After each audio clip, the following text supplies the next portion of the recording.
Hello students, मैं अभिषेक sir आज आपके बीच में फिर से ले आया हूँ पॉलिनोमियल पार्ट 2 लेके। जैसे पिछले पार्ट में हम लोग पढ़ चुके थे पॉलिनोमियल के फंडामेंटल्स के बारे में, पॉलिनोमियल्स क्या थे, उसमें क्या थे टर्म्स, क्या थे मोनोमियल, बाइनोमियल, ट्राइनोमियल। अब आज उसकी एक्सरसाइज पढ़ेंगे। हम लोग पढ़ेंगे एक्सरसाइज 2.1। 2.1 एक्सरसाइज में हम पढ़ेंगे इसके चैप्टर्स के बारे में। जैसे पहला क्वेश्चन हमारा जो कह रहा है which of the following expression are polynomial in one variable. क्या पूछ रहा है पहला क्वेश्चन, हमको फाइंड करना है polynomial in one variable. One variable मतलब सिंगल वेरिएबल जिसमें हो, ऐसे पॉलिनोमियल बताना है। जैसे हमारा इसमें देखते हैं फर्स्ट पार्ट क्या है। फर्स्ट पार्ट कह रहा है 4x² - 3x + 7। सेकेंड पार्ट क्या कह रहा है हमारा, y² + √2। थर्ड पार्ट क्या कह रहा है हमारा, थर्ड पार्ट कह रहा है हमारा 3√t + t√2। फोर्थ पार्ट हमारा इसमें कह रहा है y + 2/y। और लास्ट हमारा फिफ्थ पार्ट क्या कह रहा है इसमें x⁻10 + y³ + t⁻50। अब हमें इसमें बताना है polynomial in one variable. Polynomial हो और वन वेरिएबल में हो, दोनों चीज होनी चाहिए। पॉलिनोमियल भी होना चाहिए और सिंगल वेरिएबल में होना चाहिए। पहले क्वेश्चन में चलते हैं, हमारा है 4x² - 3x + 7। अब इसमें वेरिएबल क्या है, वेरिएबल हमारा x क्या है। अब वो देखने में हमको एक जगह x² दिख रहा है और एक जगह x, लेकिन हमें इनकी पावर से मतलब नहीं है कि क्या चेंज हो रहे हैं या नहीं। हमें मतलब किससे था, केवल वेरिएबल क्या था, x होना चाहिए, y z कुछ भी हो, लेकिन वन वेरिएबल होना चाहिए। यहाँ ये वन वेरिएबल में है, इसलिए क्या है पॉलिनोमियल इन वन वेरिएबल है। सेकंड क्वेश्चन क्या कह रहा है y² + √2। अब इसमें वेरिएबल क्या यूज हुआ है, y यूज हुआ है। y है और सिंगल y है, इसमें कोई और वेरिएबल नहीं है, इसलिए क्या होगा ये पॉलिनोमियल इन वन वेरिएबल, ये भी होगा। थर्ड पार्ट हमारा है 3√t + t। हमारा जो वेरिएबल यूज हुआ है वो क्या यूज हुआ है, पहले भी t हुआ है, बाद में भी t हुआ है, लेकिन जो पहले t यूज हुआ है वो क्या यूज हुआ है, √t हुआ है यूज। √t का मतलब क्या हुआ, पॉलिनोमियल होने के लिए जो हमारा वेरिएबल होगा वो रूट में नहीं होगा, क्योंकि पॉलिनोमियल तभी हो सकता है कोई भी चीज जब उस किसी भी वेरिएबल की जो पावर होगी, वेरिएबल की जो पावर होनी चाहिए वो क्या होनी चाहिए, वेरिएबल की पावर हमेशा होल नंबर होना चाहिए। क्या होना चाहिए, होल नंबर होना चाहिए। होल नंबर मतलब 0 1 2 3 ऐसे कहाँ तक, इनफाइनाइट तक, ऑल पॉजिटिव नंबर इंक्लूडिंग 0। ये क्या होना चाहिए हमारा, तभी क्या होगा वो हमारा पॉलिनोमियल होगा। लेकिन यहाँ पे क्या है, √t है। अगर कोई चीज रूट में होती है इसका मतलब इसकी वैल्यू क्या हो जाएगी, t⁻1/2। रूट का मतलब ही यही हो जाता है कि रूट में जो रहता है उसकी वैल्यू क्या हो जाती है, उसकी पावर क्या हो जाती है, 1/2 हो जाती है, उसकी पावर 1/2 हो जाता है। अब पावर 1/2 हो गया है, इसमें क्या हो गया है, इसलिए ये पॉलिनोमियल वन नहीं है, पॉलिनोमियल नहीं है। वन वेरिएबल तो है लेकिन ये पॉलिनोमियल नहीं है। यही एक रीजन है क्योंकि इसकी पावर क्या है, 1/2 है, एक फ्रैक्शन में है। और 1/2 क्या होता है, एक होल नंबर नहीं होता है, इसीलिए क्या है पॉलिनोमियल इन वन वेरिएबल नहीं है। थर्ड पार्ट क्या कह रहा है, थर्ड पार्ट जो हमारा है, थर्ड पार्ट हमारा यही कह रहा है कि फोर्थ पार्ट ये कह रहा है कि y है दोनों जगह, हमें क्या मिला है, y, लेकिन जो दूसरा y है वो कहाँ पे है, फ्रैक्शन में है, 2/y। अगर कोई चीज फ्रैक्शन में होती है और अगर उसको हमें ऊपर लिखना है न्यूमरेटर पे, तो हमें क्या करना पड़ता है, y हो गया था मान लीजिए पहला, ये हो जाएगा 2 × y की पावर -1। पावर किसमें हो जाती है, निगेटिव कर देते हैं तो वो ऊपर चला जाता है, निगेटिव -1 एक होल नंबर नहीं है, इसीलिए ये भी पॉलिनोमियल इन वन वेरिएबल नहीं है। फिफ्थ पार्ट क्या है, ये पॉलिनोमियल तो है क्योंकि क्या है, x, y और t है, लेकिन वन वेरिएबल नहीं है क्योंकि इसमें x भी यूज हुआ है, y भी यूज हुआ है, t भी यूज हुआ है। यहाँ 3 टर्म यूज हुए हैं, इसलिए ये वन वेरिएबल नहीं है। तो पॉलिनोमियल वन वेरिएबल में कौन कौन है, पहला है, दूसरा है। ये पॉलिनोमियल इन 3 वेरिएबल्स में है, वन वेरिएबल्स में नहीं है, 3 वेरिएबल्स है। वन वेरिएबल इसमें नहीं है, इसमें 3 वेरिएबल है। अब ऐसे ही क्वेश्चन नंबर 2, क्वेश्चन नंबर 2 हमारा क्या कह रहा है, देख लेते हैं।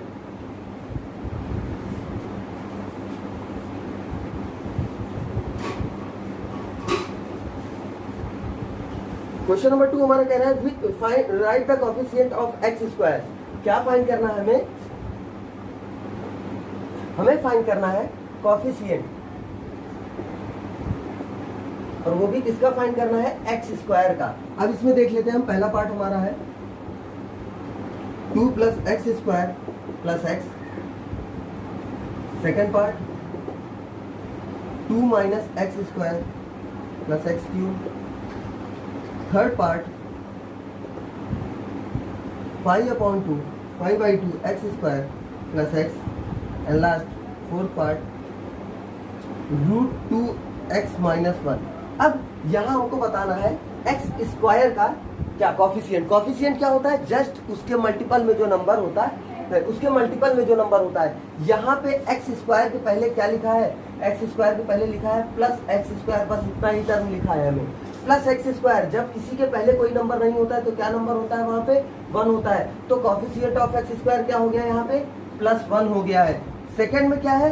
-x² हमें मिला है, -x² जो हमें ये मिला है, -x²। यहाँ x² का मल्टीप्लाई किसी भी नंबर से नहीं हो रहा, तो क्या हो गया?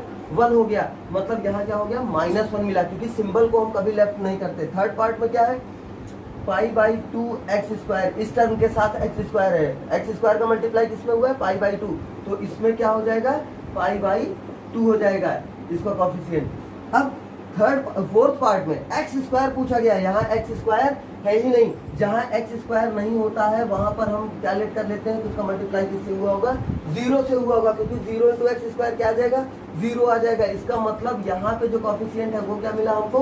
0 मिल रहा है वो हमें कोएफिशिएंट। ऐसे ही थर्ड पार्ट हमारा जो है, थर्ड पार्ट हमें ये कह रहा है क्वेश्चन नंबर 3 कि give one example of each of A binomial of degree 35। क्या बताना है? एग्जांपल बताना है। बाइनोमियल होगा और जिसकी डिग्री कितनी होगी? 35। ये फर्स्ट पार्ट रहेगा। और सेकंड पार्ट में हमें बताना है मोनोमियल, जिसमें डिग्री कितनी रहेगी? उसकी डिग्री है 100। अब चलते हैं यहाँ पे एक एग्जांपल लिखता हूं मैं। पहले तो बाइनोमियल। बाइनोमियल मीन्स 2 टर्म, क्योंकि monomial 1 term, binomial 2 term, trinomial 3 term and polynomial more than 3 term. यहाँ 2 टर्म का लिखना है जिसमें डिग्री 35 हो गया। 2 एक कोई भी लिख लेते हैं हम एग्जांपल, जैसे मान लीजिए लिख लेते हैं 7x + 4, ऐसे लिख लिया है। अब हमें कहा गया डिग्री कितनी होनी चाहिए उसकी? 35। जो ये डिग्री हमें दिया गया है 35, यही मेन है, यही 35। हमको क्या करना है? वेरिएबल की हाईएस्ट पावर कितनी कर देनी है? 35। यहाँ कितना कर देता हूँ मैं? 35। ये हो गया एक एग्जांपल। अब एक मोनोमियल लिखना है।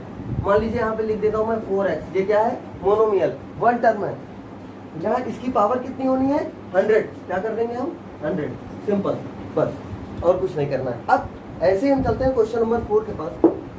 क्वेश्चन नंबर 4 जो है हमारा, वो कह रहा है right the degree of each of the following polynomial. हमको क्या लिखना है इसमें? डिग्री बताना है पॉलिनोमियल्स की। डिग्री क्या होती है? जो हाईएस्ट पावर वैल्यू होती है वेरिएबल की, जो वही क्या होती है?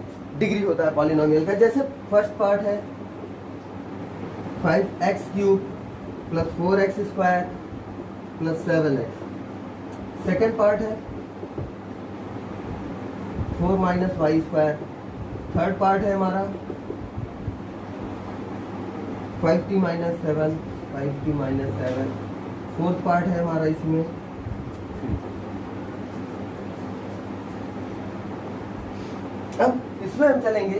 अब इसमें हाईएस्ट जो वेरिएबल है, वेरिएबल क्या है? x है, x। अब हाईएस्ट पावर क्या है इसमें? 3 है। तो डिग्री क्या हो जाएगी इसकी? 3 हो जाएगी। इसमें y है, y की हाईएस्ट पावर 2 है, तो डिग्री ऑफ पॉलिनोमियल क्या हो गया? 2। यहाँ क्या हो जाएगा? जब कोई पावर नहीं होता तो कितना पावर होता है? 1। तो यहाँ डिग्री ऑफ पॉलिनोमियल कितना हो गया? 1। अब यहाँ पे तो वेरिएबल है ही नहीं, तो हम डिग्री कितनी हो जाएगी? डिग्री हो जाएगी 0, क्योंकि हम पढ़ चुके हैं अगर t की पावर मान लीजिए यहाँ पे x होता, लेट कर लेता हूँ, यहाँ x होता और x की पावर कितनी होती?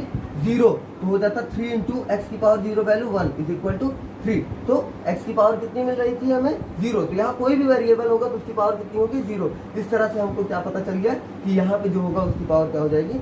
0 हो जाएगी। अब चलते हैं क्वेश्चन नंबर 5 पे। फिफ्थ क्वेश्चन कह रहा है